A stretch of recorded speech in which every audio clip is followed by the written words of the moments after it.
أعوذ بالله من الشيطان الرجيم بسم الله الرحمن الرحيم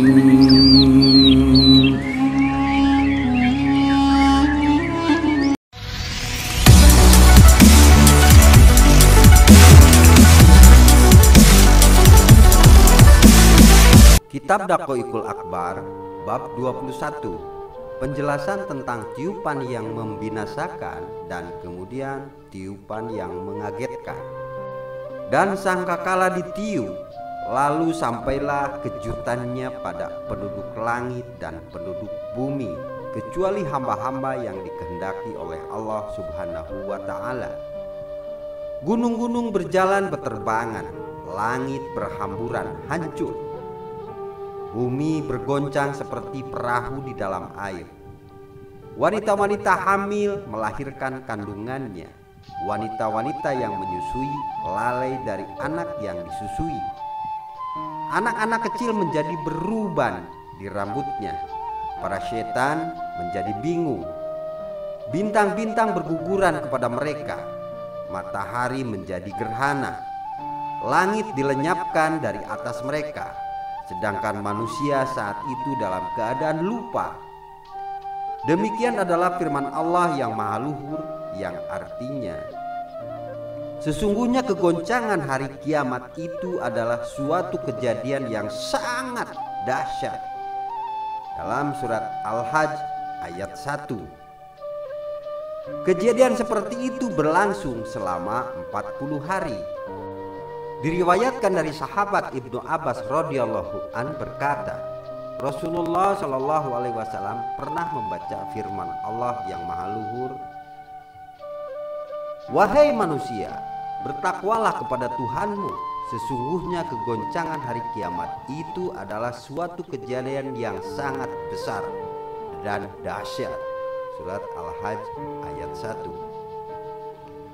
Nabi Muhammad SAW bertanya, "Apakah kalian tahu kapankah hari itu?" Para sahabat menjawab, "Allah dan Rasulnya lebih mengetahui." Nabi Muhammad SAW pun menjawab, "Hari itu adalah hari di mana Allah yang Maha Luhur berkata kepada Nabi Adam alaihissalam, 'Berdirilah dan utuslah dari anakmu utusan ke neraka.' Lalu Nabi Adam bertanya, 'Berapa dari setiap 1000?' Allah yang Maha Luhur pun menjawab, 'Dari setiap 1000, 999 masuk ke neraka dan 1 masuk ke surga.' Lalu hal itu terasa berat bagi kaum para sahabat dan mereka pun hanyut dalam tangis dan kesedihan.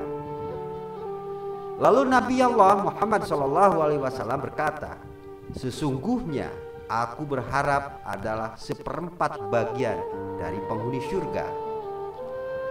Kemudian Nabi Muhammad SAW berkata, "Sesungguhnya aku berharap kalian adalah 1/2 dari penghuni surga." Lalu mereka merasa senang.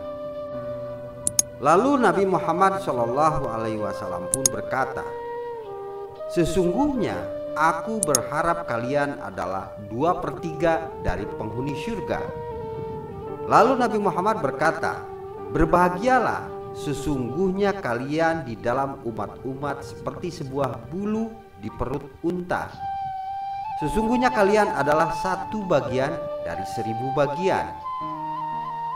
Dari sahabat Abu Hurairah radhiyallahu an berkata, Nabi Muhammad SAW bersabda, yang artinya, "Sesungguhnya Allah yang Maha Luhur memiliki 100 rahmat atau 100 kasih sayang.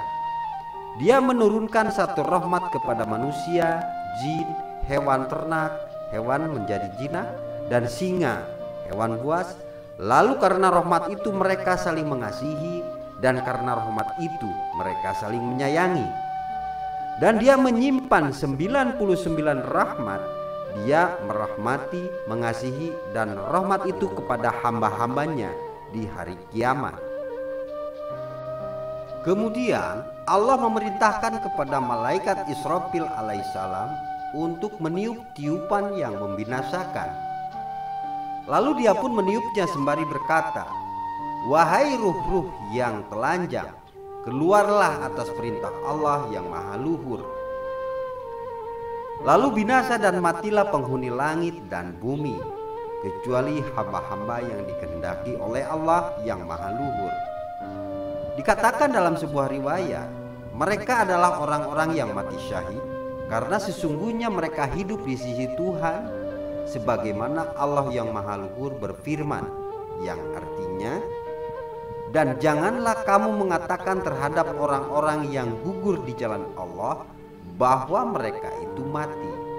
Bahkan sebenarnya mereka itu hidup, tetapi kamu tidak menyadarinya." Dalam surat Al-Baqarah ayat 154. Dalam sebuah khobar dari Nabi Muhammad SAW, sesungguhnya Allah yang maha luhur memuliakan kepada orang-orang yang mati syahid dengan 5 kemuliaan, yang mana Allah Ta'ala tidak memberikannya kepada siapapun, dan tidak juga aku. Pertama, sesungguhnya ruh-ruh para nabi dicabut oleh malaikat maut, dan aku pun demikian. Sedangkan ruh-ruh para syuhada dicabut oleh Allah yang maha luhur. Kedua, sesungguhnya para nabi dimandikan setelah mereka wafat, dan aku pun demikian. Sedangkan para syuhada tidak dimandikan. Ketiga, sesungguhnya para nabi dikafani ketika mereka wafat, dan aku pun demikian. Sedangkan para syuhada tidak dikafani. Keempat, sesungguhnya para nabi disebut sebagai orang yang telah mati, dan aku pun demikian. Dikatakan Nabi Muhammad SAW telah meninggal dunia, sedangkan para syuhada adalah orang-orang yang hidup, tidak disebut orang-orang yang mati, tetapi disebut sebagai orang-orang yang hidup. Kelima, sesungguhnya para nabi mendapatkan syafaat dari Allah Subhanahu wa Ta'ala pada hari kiamat, dan aku pun demikian. Sedangkan para syuhada mendapat syafaat setiap hari sampai hari kiamat. Dan dikatakan di dalam makna kecuali hamba yang dikehendaki oleh Allah dalam surat Al-Zumar ayat 68, yakni tersisa 12 jiwa, yaitu malaikat Jibril, malaikat Israfil, malaikat Mikail, malaikat Ijrail, dan 8 malaikat Hamalatul Aras atau malaikat penjaga aras. Kemudian Allah yang maha luhur berkata, "Wahai malaikat maut, sesungguhnya aku menciptakan pembantu bagimu dengan sejumlah orang-orang awal dan orang-orang akhir. Aku menjadikan bagimu kekuatan penghuni langit dan bumi, dan sesungguhnya pada hari ini aku mengenakan pakaian gardab atau kemarahan kepadamu. Maka turunlah dengan membawa kemarahan dan murkaku kepada iblis. Semoga laknat Allah kepadanya, lalu rasakan kematian kepadanya. Bawalah kepadanya pahitnya kematian orang-orang awal dan orang-orang akhir dari golongan manusia dan jin dengan dilipat gandakan. Dan hendaklah kamu bersama 70.000 malaikat Jabaniyah. Setiap satu malaikat Jabaniyah membawa satu rantai dari rantai-rantai neraka lazat. Allah menyeru kepada malaikat untuk membuka pintu-pintu neraka, lalu malaikat maut pun turun dengan sebuah rupa yang makna dia penghuni bumi dan penghuni 7 langit melihatnya, maka mereka semua mati. Lalu malaikat maut menghampiri iblis dan membentaknya sekali bentakan. Tiba-tiba iblis pun pingsan. Lalu malaikat memiliki suara seram. Jika penghuni bumi dan langit mendengarnya, maka mereka akan pingsan karena suara itu. Dan malaikat maut berkata, "Wahai makhluk yang buruk, sungguh aku akan merasakan kematian kepadamu pada hari ini. Berapa banyak umur yang kamu sempati dan berapa banyak golongan yang telah kamu sesatkan." Periwayat berkata melanjutkan kisah, lalu iblis pun melarikan diri ke timur. namun tiba-tiba malaikat maut ada di sekitarnya. Iblis melarikan diri ke barat, maka tiba-tiba malaikat maut ada di sekitarnya. Maka tak henti-hentinya iblis melarikan diri. Kemudian iblis berdiri di tengah dunia di sekitar kubur Nabi Adam alaihissalam. Lalu iblis berkata, "Wahai Adam, karenamu aku dikutuk, dilaknat dan dibuang."